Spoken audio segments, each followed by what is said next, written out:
저희 은혜와 진리 장로교회는 복음으로 세상을 변화시키자는 교회의 비전 아래 세워진 주님만을 섬기는 아름다운 교회입니다. 주일 예배 말씀은 구본진 목사님이십니다. 설교 말씀을 들으시는 중에 하나님의 풍성하신 은혜가 함께 하시길 바랍니다.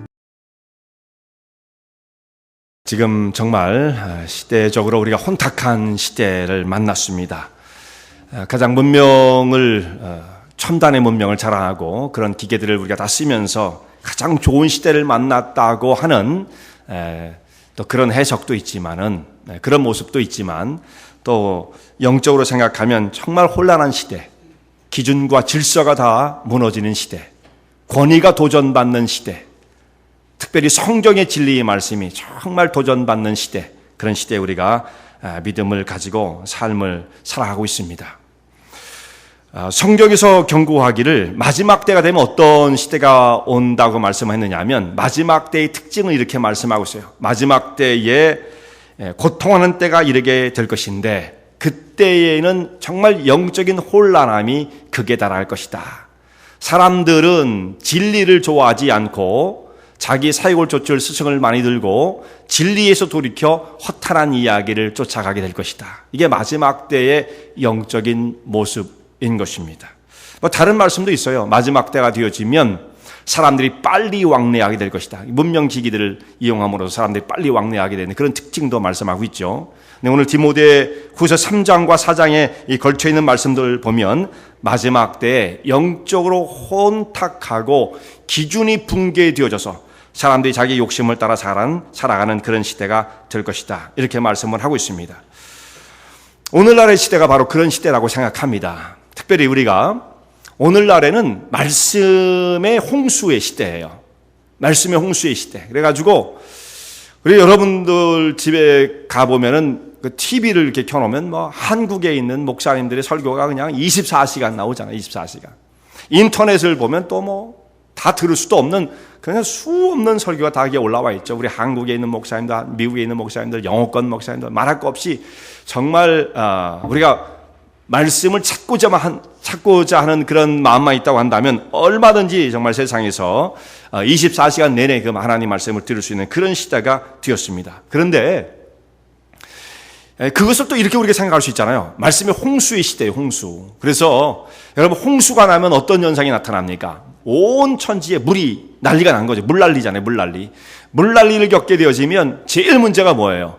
먹을 물이 없다는 겁니다. 물 때문에 지금 온 사방이 물이어서 고통을 당하는데, 물 때문에 떠내려가고 그냥 빠져 죽는데, 정작 말이죠. 물은 그렇게 많지만 먹을 물이 없어요, 생수가. 마실 물이 없어서, 식수가 없어서.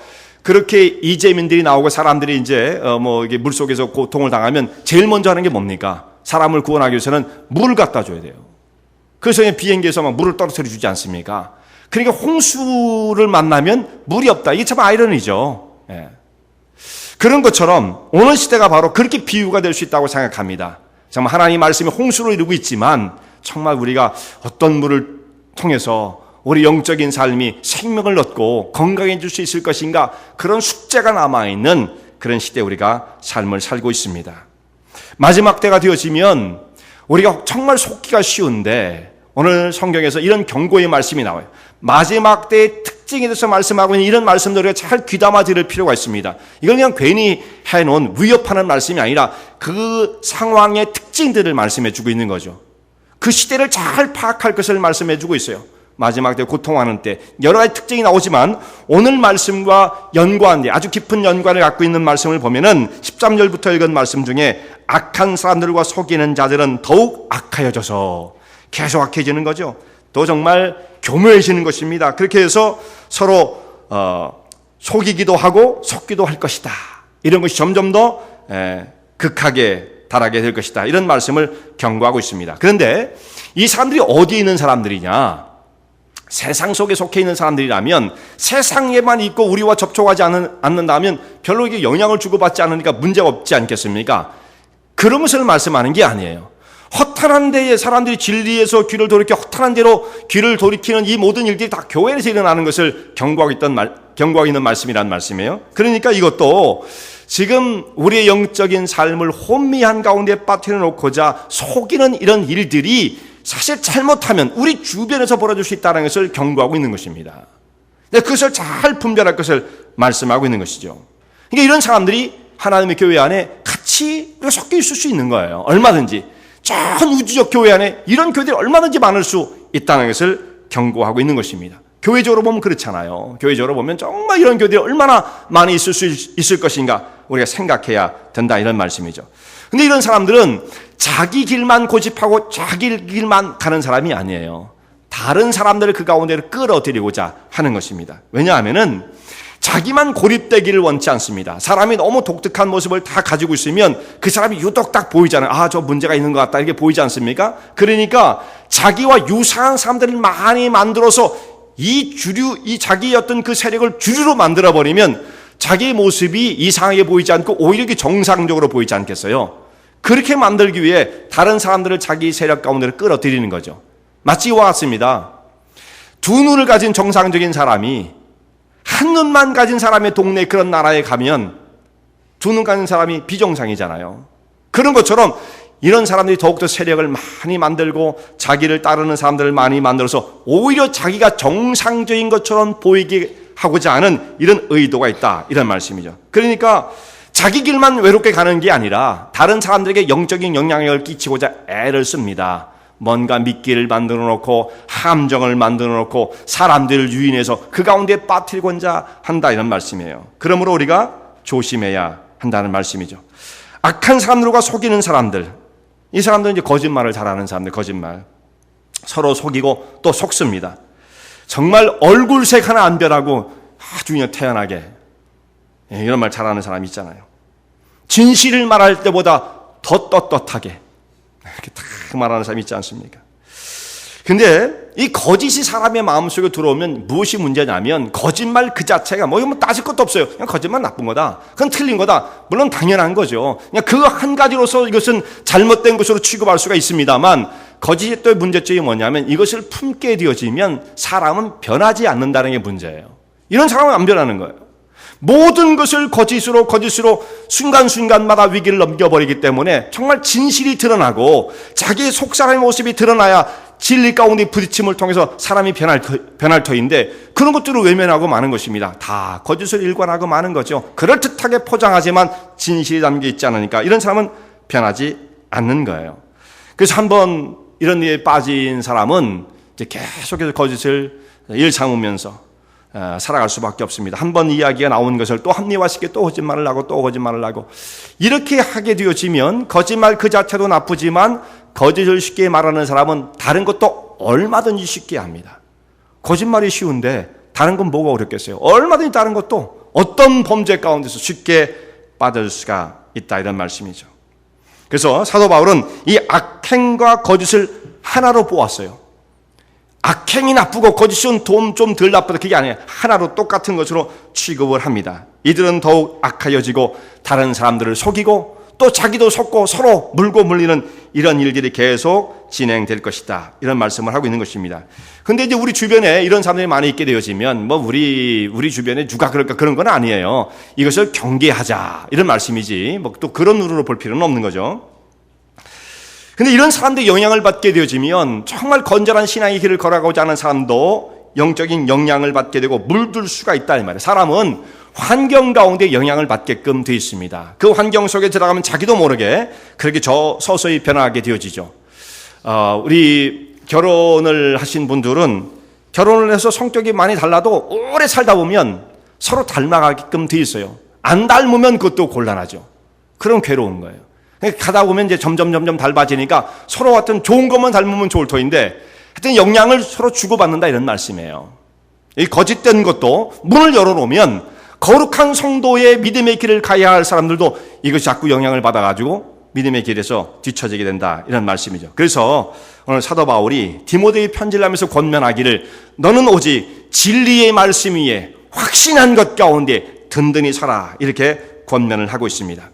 이 악한 세대 속에서 어떻게 우리가 성도들이 흔들리지 않고 하나님의 거룩한 백성으로 설 수가 있겠는가? 거짓을 피하고 진리의 말씀이 된 하나님 말씀, 이 말씀 가운데 든든히 서라. 그러면서 이렇게 디모데에게 권면을 하죠. 너는 확신한 말씀, 하나님의 진리의 말씀 위에 굳게 서라. 근데 그러기 위해서는 배워야 됩니다. 말씀을 모르고서는 우리가 설 수 없지 않겠어요? 그리고 그 말씀 가운데 확신을 하는 거예요. 이렇게 확고해지면 사람이 어떤 상황을 만나도 흔들림이 없게 되어지는 것입니다. 그러면서 이제 리마인드를 시키는데 이런 말씀이 나와요. 자, 여기 몇 절 말씀입니까? 4절, 14절 말씀 여러분 한번 보세요. 14절. 그러나 너는 배우고 확신한 일에 거하라. 내가 네게서 배운 것을 알며. 이런 말씀이 나오죠. 이게 리마인드를 시키는 겁니다. 내가 성경을 어떻게 배웠는지 한번 쭉 역사적으로 그 과거를 한번 추적해봐라. 이런 리마인드를 시켜주는 거예요. 바울은 지금 디모데가 하나님 말씀을 어디서 배웠는지를 잘 알고 있어요. 성경 앞에서 그런 것을 언급하고 있죠. 디모데후서 1장에 있는 말씀 보면은 바울이 디모데가 신앙생활을 어떻게 해왔는지를 그 리마인드 시켜줘요. 너의 원래 그 믿음은 너의 외조모, 그러니까 외조모 루이스에게도 있었고 또 어머니 유니게 있었던 것인데 그것이 너희 속에 지금 내 속에 지금 그것이 전달되어 내가 간직하고 있는 것이다. 그래서 신앙교육을 누구에게서 받았냐면 할머니 로이스와 어머니 유니게로부터 이 신앙을 전달받고 하나님 말씀을 배우게 되었던 것입니다. 이 신앙을 높이 사도 바울이 평가를 하고 있는 것입니다. 그렇게 잘 배우더니 이제 이렇게 경건하게 잘했던 사람이 나중에 바울을 만나게 되니까 또 바울이 가르치는 말씀을 통해서 더욱더 신앙이 쭉쭉 자라게 되었던 것이죠. 그러니까 어렸을 때 말이죠. 신앙교육이 굉장히 중요합니다. 어렸을 때 어떤 형태의 신앙교육을 받고 자랐고 영적인 환경이 어떠해 있는가. 그런 사람은 나중에 신앙의 성장의 속도가 달라질 수밖에 없는 거죠. 너나 나나 다 똑같을 수는 없는 거예요. 자, 이렇게 잘 준비된 사람은 어려부터 신앙교육을 잘 받고 디모데처럼 자란 사람은 바울이라는 성생을 만났을 때 정말 그가 잘 준비된 사람은 쑥쑥 잘 자라가서 나중에 사도 바울이 그를 신뢰하며 내가 지금까지 만난 사람 가운데 디모데만큼 신뢰할 만한 사람이 없는지라 이런 말을 고백하고 있지 않습니까? 그만큼 신뢰를 받는 하나님의 일꾼이 되었던 것입니다. 근데 이 성경을 가르치는 사람에 따라서 성경 말씀의 그 결과가 완전히 달라집니다. 가르치는 사람이 누구냐? 디모데가 누구에게 배웠느냐? 이게 따라서 결과가 완전히 달라져요. 그래서 말씀은 가르치는 또 목사의 입장에서 이런 말을 하기가 참 상당히 부담스러운 거예요. 가르치는 것에 따라 달라지니까. 근데 이거 사실은 이것은 숨길 수 없는 사실인 것입니다. 어떤 가르치는 사람이 어떤 관점과 철학을 가지고 목회적 철학을 가지고 이 철학이라는 말이 나쁜 말이 아닙니다. 어떤 디렉션, 어떤 그 마음의 중심을 가지고 그럴 때 우리가 철학이라는 말을 쓰니까 철학은 나쁜 말은 아니에요. 어떤 사람은 오해를 하더라고요. 그런 뜻이 아니고 정말 어떤 목회적 철학을 가지고 말씀을 바라보는 그 관점을 가지고 성도들에게 말씀을 가르쳐 왔느냐에 따라서 그 결과가 굉장히 달라지게 되어지는 것이죠. 그래서 바울이 뭐라고 말하냐면 네가 네게서 성경을 배운 것을 네가 알지 않느냐 이런 말씀을 나오죠. 자, 14절 다시 한번 보면 내가 네게서 배운 것을 알며 누구에서 배운 겁니까? 바울에게 배웠다 이거죠. 첫 번째는 할머니에게 배우고 어머니에게 배우고 나중에는 내게 배운 게 있잖아 라고 하는 것을 리마인드 시켜주는 거예요. 바울이 물론 내게 배운 것이 있지 않느냐 이렇게 말하기가 좀 그 직접적인 표현 쓰기가 좀 부담스럽겠죠. 그러니까 내가 네게서 배운 것을 알며 누구에게 배웠는지가 상당히 중요하다 이런 말씀이죠. 이렇게 그 하나님 말씀을 잘 배우고 그 진리를 자기 심령 속에 깊이 간직한 사람들 그 위에 든든히 서게 되어지면 주변에 어떤 환경의 변화가 온다 할지라도 쉽게 흔들리지 않는 이런 믿음의 사람이 되어줄 수 있는 것을 말씀하고 있습니다. 그래서 배우고 확신한 일에 거하라.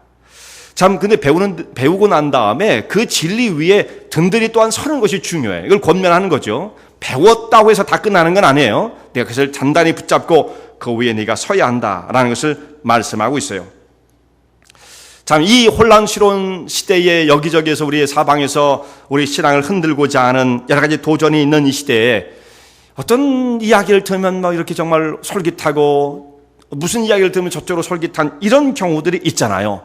많이 배웠다고 하지만 진리 위에 견고하게 서지 못하면 그런 현상이 나타나는 거예요. 근데 사실상 하나님 말씀을 잘 듣는 사람은 그 말씀을 청종해서 말씀 위에 견고히 쓴 사람은 다른 사람의 말을 그렇게 들어도 흔들리지 않습니다.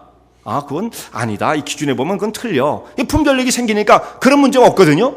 근데 하나님 말씀을 잘 안 듣는 사람들은 무슨 현상이 나타나냐면 사람들의 말에 너무 귀를 기울이는 거예요. 무슨 한 말이 들으면 그냥 확 휘어지고 너무 치우치게 되어지고 이렇게 위험하게 되어진다는 말씀이죠. 그 기반이 튼튼하지 못하기 때문에 그런 것입니다. 그래서 바울이 지금 디모데에게 이 사람은 목회자임에도 불구하고 내가 어려서부터 배운 것이 있지 않느냐, 내게 배운 것이 있지 않느냐, 그 진리의 말씀 위에 견고하게 살아. 사방이 어떤 환경이 바뀐다 할지라도 그것에 현혹되지 말 것을 당부하고 있는 것입니다.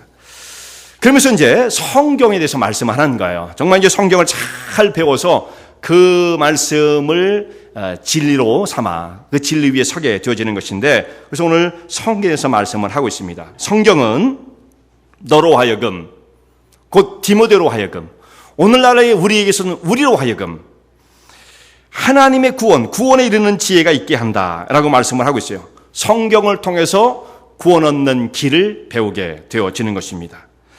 자, 성경을 통해서만 이 구원을 얻는 길을 발견하게 되어집니다. 자, 성경 아닌 것은 우리가 하나님이 계시다라는 것을 아는 것 가지고 우리가 하나님을 구원을 받을 수 있느냐? 어떤 사람은 그런 얘기하죠. 나 하나님이 계시는 건 알아요. 저 믿어요.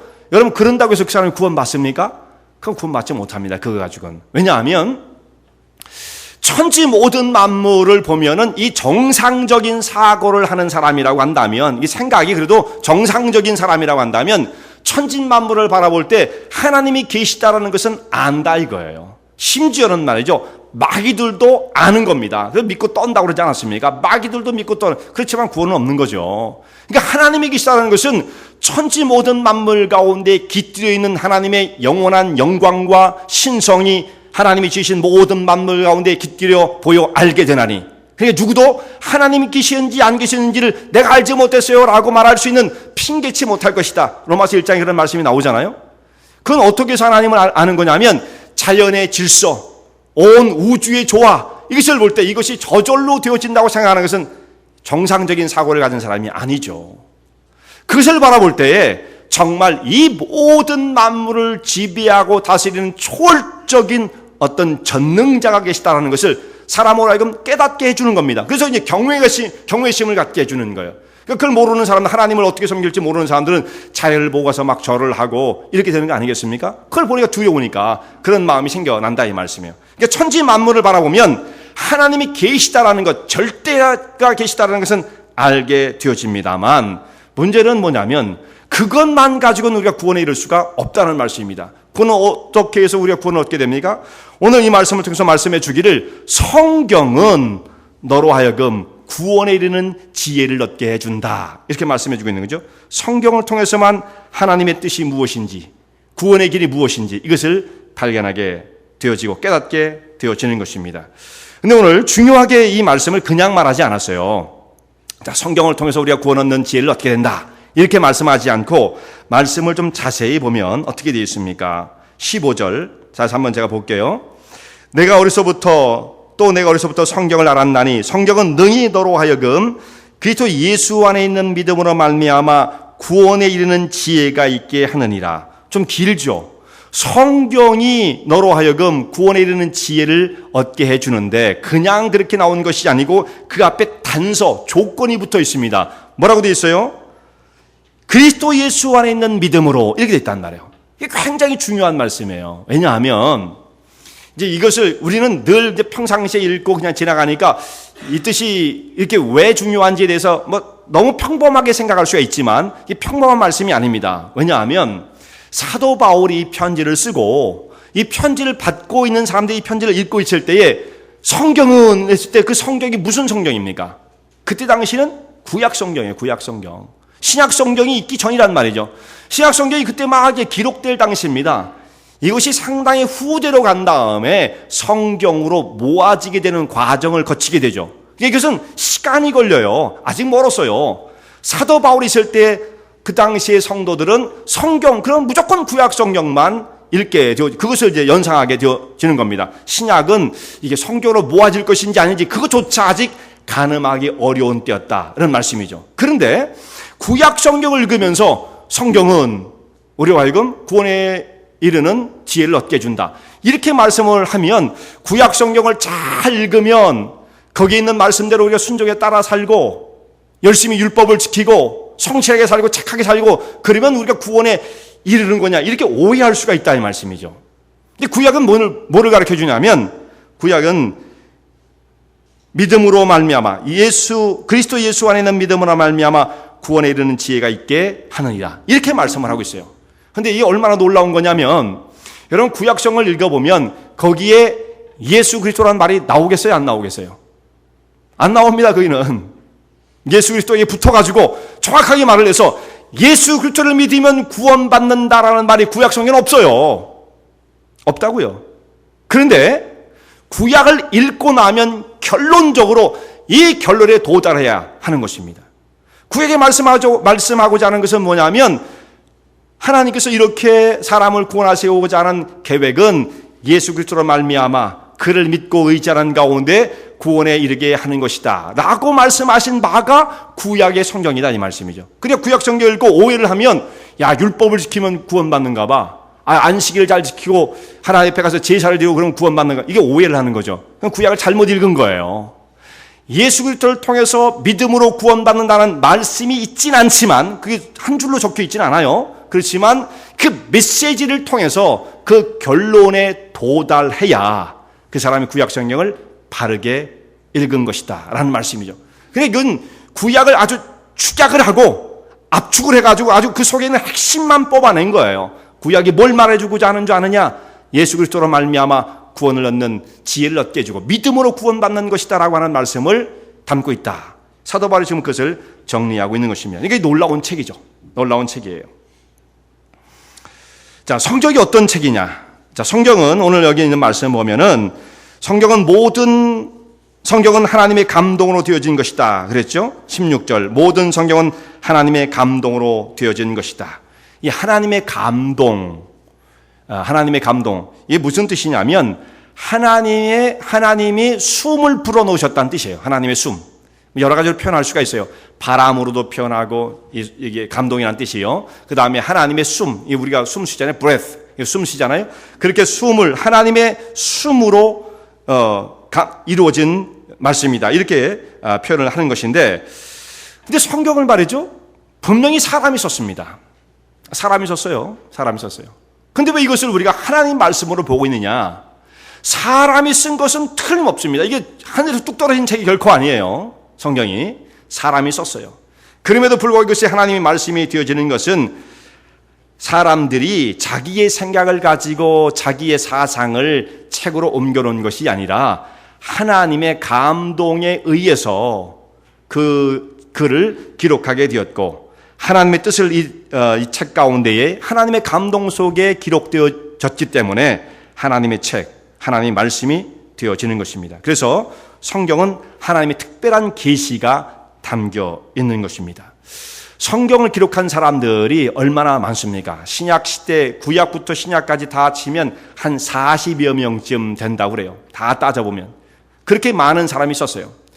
그리고 이 성경이 기록되어진 연대를 보면은 창세부터 마지막 요한계시록까지 따지면 한 1500년 정도의 그 갭이 있습니다.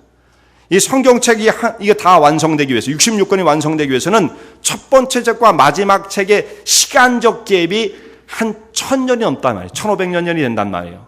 그러면 어떤 사람이 자기 어떤 게 문학가들도 그래요. 문학가들도 어떤 책을 쓰다가 자기 어떤 그 문학 작품을 할 때에 청년기가 있고 뭐 중년기가 있고 장년기가 있고 노년기가 있고 그래가지고 그 사람이 문학 작품을 쫙 나누지 않습니까? 그래서 어떤 그 사람이 무슨 체험을 하게 됨으로써 그 다음에는 무슨 학파로 바뀌게 되고 장르가 바뀌게 되고 이렇게 되어진단 말이에요. 그런데 성경은 1500년이 넘는 동안 그 시대를 걸쳐왔고 또 여기에 뭐가 또 담겨 있느냐면 언어가 달라요. 언어가 히브리어와 헬라어 이 두 가지로 기록되어 있다는 것. 사실은 엄밀히 말하면 아람어도 포함되어 있어요. 외국어가 많이 포함되어 있습니다. 그러니까 1500년 동안에 두 가지 이상의 언어로 기록되었다고 한다면 40명에 의해서 그러면 성경이 얼마나 다양하겠습니까?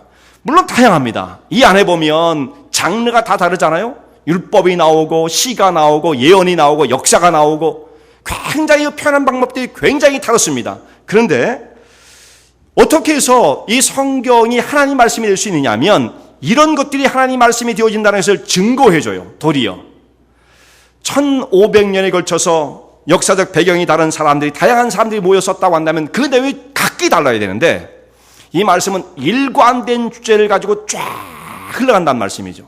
일관된 주제가 무엇입니까? 앞에서 언급했던 것처럼 하나님의 구원 계획을 분명히 말씀하고 있는 거예요. 이것이 흐트러지는 법이 없습니다. 성경의 주제는 그러므로 하나님께서 온 천지 만물을 지으셨는데 지으신 하나님 모든 만물이 하나님 보시기에 아름다워하던데 죄로 말미암아 세상이 타락하게 되었고 인간은 죄악 가운데 깊이 빠져 하나님과 원수되어진 그 자리에 놓이게 되었고 하나님께서 하나님을 떠난 죄와 사망 가운데 종노라는 사람들을 건지시기 위하여 자기의 아들을 세상에 보내시고 그를 통해서 그를 십자가의 제물을 삼으시고 그를 통하여 구속의 역사를 이루시고 하나님 백성들을 그의 핏값으로 구원하시기를 계획하셨다. 그리고 그 역사를 이루어 놓으신 것, 이게 구약의 성경이요, 이루어 놓으신 것이 신약의 말씀이란 말씀이죠. 그러니까 처음과 끝까지 한 저자가 원 저자가 한 사람이 한 분이 아니었다고 한다면 이런 것은 있을 수가 없는 거죠. 1500년이 거치고 40명이 다르고 언어가 다른 이 책이 어떻게 한 주제를 가질 수가 있습니까? 이게 말해주는 건 뭐냐면 결국은 사람이 썼다고 하지만 그 원저자, 정말 오리지널 그로 쓴 분은 누구냐면 하나님이시다. 한 분 저자를 말씀해주고 있는 거죠. 그래서 성경이 정말 위대한 책이고 하나님의 말씀이 되어지는 것입니다. 성경 기록에 대해서 우리 여러 가지 학설들이 있어요. 성경 기록에 아주 보수적인 사람들은 축자 영감을 얘기합니다. 축자 영감이 뭐냐면 사람은 그저 하나님의 영이 그 사람을 이렇게 감동할 때 이 사람 아무 생각 없었는데 그냥 하나님이 받아 쓰라고 하는 대로 그냥 썼다 이거예요. 쓰다 보면 어떤 사람은 좀 그 지식이 모자라면 잘못하면 틀릴 수도 있고 그러잖아요. 그러니까 아예 축자 영감을 아주 강하게 말하는 사람은 아예 하나님께서 그냥 그 사람의 손을 붙잡고 쓰셨다 할 정도로 강조를 하는 게 이게 축자 영감이에요. 사람이 그 사람의 손을 붙잡고 쓸 정도면 그냥 하나님이 직접 쓰시지 뭐 사람을 쓰라고 했겠어요. 그죠? 네. 이게 축자 영감인데 이게 물론 보수적으로 굉장히 그 성경의 권위를 높이고자 하는 의도는 좋지만 근데 우리가 이 성경의 말씀을 생각해 보면 어떤 것을 우리가 발견하게 되냐면 그 하나님 한 분의 말씀으로 구성되어 있지만 표현하는 방법이 다 다르다는 거예요. 저자의 독특한 그 사람의 성향이 그대로 드러납니다. 누가 기록했느냐? 바울이 기록했어요. 바울의 특색이 그 속에 다 담아 있는 거예요. 하나님께서만 혼자 졌다면 바울의 특색이 들어갈 수 없잖아요. 베드로가 썼으면 베드로의 특색이 그대로 들어있는 것입니다. 의사 누가 헬라어에 유창했던 사람이 있으면 그 사람의 특성이 그대로 들어있습니다. 하나님이 쓰였으면 한결같아야죠. 그런데 그렇지 않고 그 쓴 사람의 주관에 따라서 그 사람의 특징이 그 삶의 배경이 뭐 바울 서신을 보고 우리가 바울이 썼다는 것을 부정할 사람이 누가 있겠어요. 그죠? 바울의 모든 상황, 바울의 모든 그 사람의 성격과 신앙적인 그의 삶의 백그라운드 이걸 다 동원해서 편지를 쓰게 하고 또 이것이 성경이 되게 하셨다라는 것을 보면 그 사람, 이 성경을 기록하는 사람들의 특색과 신앙적 배경을 하나님께서는 무시하지 아니하시고 이 모든 것을 다 동원해서 사용을 하시는 것입니다. 그렇게 하나님이 또한 그 사람들을 성령의 감동과 역사하심으로 붙드셔서 이 역사를 이루게 하시는 거예요. 자, 이게 성경의 기록에만 이런 역사가 나타나는 것이 아니라 오늘 우리 삶을 봐도 깨달을 수가 있어요. 우리 성도들의 삶을 하나님께서 어떻게 간섭하십니까? 예수를 믿고 믿음이 좋아지면 우리의 과거의 모든 성향은 싹 다 없어지고 그냥 하나님의 손이 우리를 그냥 붙잡아가지고 나는 없어지고 성경에 그런 말씀이 찬송이 그런 것도 있죠. 세상과 나는 간 곳 없고 신앙 고백적인 것이긴 하지만 실제로는 있어요, 내가. 그런데 하나님께서 우리를 다듬으시는 거죠. 나를 무시하고 없애버리시는 것이 아니라 그 사람이 가지고 있는 고유한 성향과 성격과 백그라운드를 다 사용하셔서 하나님의 도구로 쓰시는 거예요. 그게 하나님의 역사잖아요. 성경 기록도 예외가 아닌 거죠. 그래서 하나님 말씀으로 이렇게 기록하게 하셨다. 그러므로 성경은 신비하고 오묘하며 하나님의 말씀이 되어지는 것입니다. 그런데 이제 바울이 여기서 성경의 내용에 대해서 말씀을 합니다. 성경이 무엇을 담고 있는가? 그 속에 내용이라고 구성이라고 말할 수가 있겠죠. 그 안을 들여다보면 교훈이 나오고 책망이 나오고 바르게 함이 나오고 의로 교육하는 것에 대해서 나온다. 의로 교육하기에 유익하다. 이렇게 말씀을 하고 있어요. 교훈과 책망과 바르게 함과 의로 교육하는 것에 대해서 말씀을 하고 있습니다. 자, 교훈은 하나님의 온전한 가르침이에요. 하나님께서 무엇을 기뻐하시고 하나님께서 뜻하신 바가 무엇인가, 우리가 깨달아야 할 것들에 대해서 말씀을 하시는 거죠. 사람이 어떤 삶을 살아가야 할 것인가라고 하는 그 영적 교훈, 이런 것들이 막 기본적으로 당연한 건 아니겠어요? 그 말씀이 여기에 들어있다라는 것입니다. 여기까지 오니까 뭐 아무 문제 없어요. 그래서 성경 말씀을 통해서 우리가 온전한 교리를 깨닫게 되어지고 걸어가야 할 삶의 길이 무엇인지를 발견하게 되어진다. 우리가 교리하지만 다 성경에서 나온 거지 않습니까? 그것이 다 성경 안에 있다라는 말씀이죠. 또 하나, 두 번째는 책망이에요. 책망은 바르지 못한 것을 꾸짖는 것입니다. 여기 보면 영어 성경은 리뷰크로 되어 있단 말이에요. 꾸짖는다라는, 그것을 책망, 지적을 하는 것입니다. 잘못된 거야, 이건 틀렸어, 이렇게 말씀하는 거죠. 사람의 잘못된 것도 성경에서 분명하고 예리하게 지적을 하십니다. 특별히 여기에서 이 책망은 디모데가 이 편지를 받고 있을 때의 상황과 연관져서 생각을 하면 잘못된 교리라든지 이단의 사설, 이런 것들에 대한 책망이 아주 기본적인 거예요. 그러니까 디모데가 지금 목회를 하고 있는데 그 주변이 아주 어지러웠습니다. 초대교 때부터 이미 어지러웠어요. 그때 어지러웠다고 한다면 지금은 얼마나 어지럽겠습니까? 그때 하나님의 말씀만이 너를 바른 교리 가운데, 진리 가운데 세워줄 수가 있고 잘못된 것이 무엇인지를 깨닫게 해준다. 그런 책망입니다. 근데 거기서만 멈추지 않고 이 말씀은 온 우리의 삶 전반에 적용이 되어지는 거죠. 근데 책망을 하면 우린 부담스러워요. 책망. 그냥 맨날 칭찬만 받고 인정받고 위로를 받고, 교회 오면 그냥 일주일 동안 시달렸던 사람들이 그냥 위로를 받고 그냥 평안하고 행복이 넘치고 이렇게 삶을 살아가야지 책망을 받으면 어떡하나, 이렇게 해서 마음에 벌써 부담이 오는 분들이 있을 수가 있어요. 그런데 성경이 책망을 한다 말씀을 하는 것입니다. 몇 주 전 말씀을 드렸지만은 사람이요, 영원히 바뀌는 것은 그저 칭찬과 인커리징만 갖고는 사람이 바뀌지 않습니다. 8월 첫째 주에 상고한 말씀이에요. 굉장히 중요한 말씀이었어요. 사람이 그저 인커리징하고 잘한다고 축복을 받으라고, 당신은 잘 될 걸, 긍정적인 마인드를 가지고 아무리 얘기를 해도 영혼은 안 바뀌는 겁니다. 그건 굉장히 그냥 정말 어설프기 그지없는, 유치하기 그지없는 단계의 그런 정말 사상이죠. 사상도 아닌 겁니다. 아주 세상적인 그냥 테크닉이에요. 그걸 통해서 하나님 형상대로 지음받은 사람이 바뀔 수 있느냐? 그건 임파서블해요. 바뀔 수 없어요. 그러니까 성경이 사람을 어떻게 바꾸시느냐 하면 교훈과 책망이 나온 책망. 이것은 잘못된 것이야 라고 분명한 지적이 나온다, 이 말씀이에요. 그래서 예레미야서 23장 29절 말씀 보면 여기 이런 말씀이 나옵니다. 예레미야를 통해 하나님께 이런 말씀을 주시는데, 내 말이 불같이 아니하냐, 내 말이 반석을 쳐서 부스러뜨리는 방망이 같지 아니하냐. 내 말이 불같지 아니하냐, 여기까지는 아주 마음이 뜨거워져요. 근데 내 말이 반석을 쳐서 부스러뜨리는 방망이 같지 않냐. 저는 청년 시절에 방망이라는 말을 읽으면서 방망이로 반석을 치면 부서질까? 이런 생각을 했단 말이에요. 오히려 방망이가 깨지지. 무슨 생각을 하기 때문에 그런 생각이 들까요? 무슨 여러분 방망이 하면 제일 먼저 떠오르는 게 뭐예요? 빨래방망이가 떠오르잖아요. 빨래방망이를 가지고 저는 그렇게 떠오르더라고요. 연상적으로. 그걸 가지고 반석을 치면 반석이 깨지겠나, 방망이가 부러지지. 이게 왜 이렇게 번역을 했을까? 이게 굉장히 못마땅했었어요. 이게 아닐 것 같아요. 감동이 안 해요, 감동이. 근데 영어 성경을 보면 이걸 갖다 어떻게 됐습니까? 해머로 번역을 해요, 해머로. 그러니까 지금 다른 성경이, 지금부터 나오는 성경은 이걸 망치로 번역을 해요, 망치로. 해머로 번역을 해요, 해머로. 그러니까 반석을 쳐서 부서뜨리는 해머 같지 아니하냐, 이렇게 말씀을 하고 있는 것입니다. 정말 우리 마음에 굳어있는 심령, 딱딱하게 굳어있는, 돌같이 굳어있는 그런 마음이랄지라도 불같은 하나님의 말씀을 통해서, 해머 같은 하나님의 능력의 말씀을 통해서 이것을 가루로 만들어버리는 이런 능력, 책망, 깨우침, 이런 것이 하나님 말씀 가운데 들어있다는 것입니다.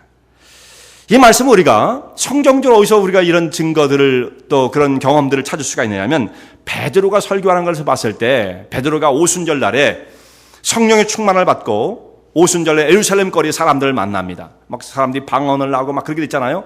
성령을 받고 난 다음에 사람들이 예루살렘에 모여든 사람들을 만나게 되어져요. 사람들이 다 깜짝 놀랐습니다. 어떻게 이런 일이 벌어졌는가? 그럴 때 베드로가 이것은 기이한 것이 아니다. 이미 구약성에 쭉 말씀한 하나님의 예언대로 되어진 말씀이고, 또한 이런 일들이 예언대로 다 이루어졌는데 그 예언 가운데 또 한 일이 뭐냐면 당신들이, 그 사람들 향해서 말하는 겁니다. 너희가 예수 그리스도를 십자가에 못 박아 죽였으나, 당신들이 예수님을 십자가에 못 박아 죽였으나 하나님께서 다시 살리심으로 주와 그리스도가 되게 하셨습니다. 이런 말씀을 선포해요. 그 속에 무슨 내용이 들어있습니까? 너희가 예수님을 십자가에 못 박아 죽였다. 살인자들이다. 이런 말씀을 전하는 것입니다. 놀랍지 않습니까? 무섭지 않습니까? 엄청난 챌린지를 던지는 거죠. 정말 그 말씀이 그들 심령 속에 던져질 때에 그 말씀을 받던 예루살렘에 모였던 사람들이 어떻게 되냐면 그들의 마음이 찔렸다 이렇게 돼 있죠. 마음이 정말 무슨 무기를 가지고 그 마음을 말이죠. 그 갑옷을 입고 단단히 무장되어 있는 그런 상태에 있는 사람의 심령을 그냥 창으로 칼로 찌른 것과 마찬가지 심령이 찔렸다 이렇게 돼 있어요. 그런 깊은 상처를 내는 것입니다. 아픔이 있는 것입니다. 영혼이 깨어짐이 있어야 심령이 변하는 것이지. 이게 무슨 좋은 말씀이야. 위로가 돼 좋아. 이거 가지고는 영혼이 안 변한다 이 말씀이에요. 안 변하는 거예요. 근데 이 말씀을 베드로가 던질 때 그 사람들은 말이죠. 50일 전만 해도 예수님을 십자가에 못 박으라고 소리를 지르면서 그렇게 아우성을 쳤던 자들이 베드로가 전한 그 말씀을 통해서 정말 성령에 붙잡혀서 말씀을 전하는 하나님 말씀을 듣고 마음이 심령이 찔려지고, 형제들이여 우리가 어떻게 하면 좋겠느냐, 어떻게 하면 이 멸망하는 세대에 우리가 어떻게 하면 구원을 받겠느냐, 베드로에게 그렇게 호소하지 않습니까? 너희가 회개하고 예수 이름으로 세례를 받아라. 그런 말씀이 사도행전 2장에 말씀되어 있는 것입니다. 그야말로 하나님 말씀은 자유에 날 수 없던 건물에 이하여서 우리 영과 혼과 및 관절과 골수를 찔러 쪼개기까지 하는 말씀, 이런 역사들이 나타난 말씀이죠. 아픔이 있어요. 책망을 받을 때 기분 좋을 사람 아무도 없습니다. 심령이 찔려지는 고통과 아픔을 경험하는 거예요. 근데 그걸 통해서 영혼이 변화되어진다 라는 말씀이죠. 어떤 분이 저에게 이런 자기의 고백, 그 체험담을 고백하시는 것을 제가 들었는데, 하나님 말씀을 읽는 중에 이제 그런 때가 있죠. 그럴 때가 자기 상황하고 너무 똑같아요. 너무 똑같아. 이 속에 발견되는 이 아브라함이든지 혹은 뭐 바울이든지 이 상황이 나하고 똑같으면 내가 여기 이입이 되어지잖아요. 이게 나로구나. 근데 그 말씀을 읽는 중에 정말 자기의 심령을 뒤흔들어 놓는 하나님 말씀의 메시지를 자기가 받으면서 눈물이 나가지고 정말 눈물이 흘러지는데 이 성경책이 다 젖을 정도로 이제 그런 경험을 한다는 말씀이죠. 말씀을 듣는 중에도 그렇지만 말씀을 읽는 중에 자기가 혼자 깊이 묵상하는 중에 정말 성경 하나님의 생명의 말씀이 살아있기 때문에 그런 영적인 경험을 하게 되어지는 것입니다. 이것이 진짜죠. 이런 역사들이 나타나요. 이렇게 책망을 하기도 하지만 책망으로 끝나는 게 아니에요. 너 만약에 다 틀렸어, 다 끝난 거야 이렇게만 하면 어떻게 되겠습니까? 그 다음에 나오는 말씀이 뭐예요? 바르게 함이 나오죠. 그러면 어떻게 살 것인가? 여기서 돌이켜서 돌아가야 할 길이 무엇인가? 하나님의 백성으로 살아가야 할 참다운 생명의 길이 무엇인가? 고쳐 나아가는 방향을 제시합니다. 성도들이 살아가야 할 진실한 믿음의 길이 무엇인지를 가르쳐 줍니다. 무조건적으로 틀렸어, 다 부정. 대안 없는 그런 부정은 정말 이게 참 문제죠. 아무 대안도 없이 저거 나쁜 것 같아, 틀렸어, 그거 안 좋아 이렇게만 하면 성경이 그럼 얼마나 무책임하겠어요. 성경 그런 말씀이 아니죠. 분명한 대안을 갖고 있어요. 이것은 아니고 요렇게 해야 한다. 바르게 함이 나오죠. 바르게 함. 그래서 방향을 바꾸어서 어디로 가야 하는지 성도들이 삶을 살아가야 할 방향을 제시해 줍니다. 바르게 함이 이 성경 속에 들어있죠. 그 다음에 마지막으로 의로 교육하기에 유익하다. 의로 교육하기에 유익하다. 자, 우리가 예수님을 믿고 하나님의 백성이 되어지면 그 다음부터는요, 이 말씀을 통해서 어떤 그런 영적인 깨우침, 각성이 일어나고 난 다음에 그 다음부터 해야 할 것은 뭐냐면 자라감이에요. 성장입니다. 성장. 계속해서 달라지는 거죠. 이게 한번 딱 깨우친 것은 이제 시작이에요, 시작. 이런 과정들을 계속 겪으면서 자라가야 되는 거죠. 어디까지 자라가는 것입니까? 온전한 사람으로 자라가는 거예요. 하나님의 사람으로 자라가는 것입니다. 영혼의 양식으로 하나님의 말씀을 삼아서 이 말씀을 날마다 묵상을 하고 섭취하며 훈련을 받고 자라서 하나님이 기뻐하신 그 분량으로 자라가는 것입니다. 그래서 의로 교육하기에 유익하다, 이렇게 말씀을 하고 있어요. 그래서 하나님의 말씀은 하나님의 사람으로 우리를 온전케 해 줍니다. 이렇게 사람이 변화되어지는 거예요. 말씀을 통해서 변화되어지는 것입니다. 성경의 말씀은 사람의 말이 아니고 하나님의 말씀이기 때문에 정말 능력이 있고 위력이 있습니다. 온 천지 만물을 말씀으로 지은 하나님께서 정말 오늘은 그 말씀을 통해서 우리 영혼을 새롭게 빚으십니다. 사람의 영혼이 바뀌는 것은 몇 마디의 말을 가지고 사람들을 평안하게 해주고 위로를 주는 것, 이것으로서 영혼이 변하는 게 아니에요. 혹은 심지어 만담 같은 이야기로 영혼이 변하는 것은 아닙니다. 그것은 정말 우리를 속이는 것입니다. 인간의 영혼이 그렇게 호락호락하지 않아요. 그렇게 쉽게 바뀌지 않습니다. 가볍게 그저 신나게 해주는 것 가지고 영혼이 안 바뀌어요. 이 말씀을 통해서 정말 그 깊이 있는 은혜의 세계를 체험하게 되어지고, 때로는 아픔을 겪고 때로는 눈물을 흘리며 우리 영혼이 주님 앞에서 깨어지는 그런 경험들을 갖게 될 때 우리의 속사람이 날마다 새롭게 변화되어 가는 것입니다. 오늘 이 말씀을 통해서 하나님 말씀이 양육되어지는데 어디까지 자라게 되느냐면, 오늘 말씀 보면 이렇게 되어 있어요. 17절 말씀, 이는 하나님의 사람으로 온전케 하며 모든 선한 일을 행하기에 온전케 하려 함이라. 이 하나님의 사람이 나오죠. 하나님의 사람. 아까도 말씀드린 바처럼 이 성경을 기록할 당시에 이 성경적 백그라운드는 구약성경이라고 해요. 구약성경. 구약성경 가운데 하나님의 사람 그러면 어떤 사람들에게 붙여졌느냐 하면, 보통 사람들은 이런 얘기를 안 붙였습니다. 하나님의 사람 하면 기억나는 사람이 누가 있어요? 모세. 그런 사람 하나님의 사람이에요. 모세. 엘리야, 엘리사, 이 정도 되는 사람에게 하나님의 사람이라는 칭호가 붙었지, 아무에게나 하나님의 사람, 저 사람은 하나님의 사람 이렇게 붙이지 않았어요.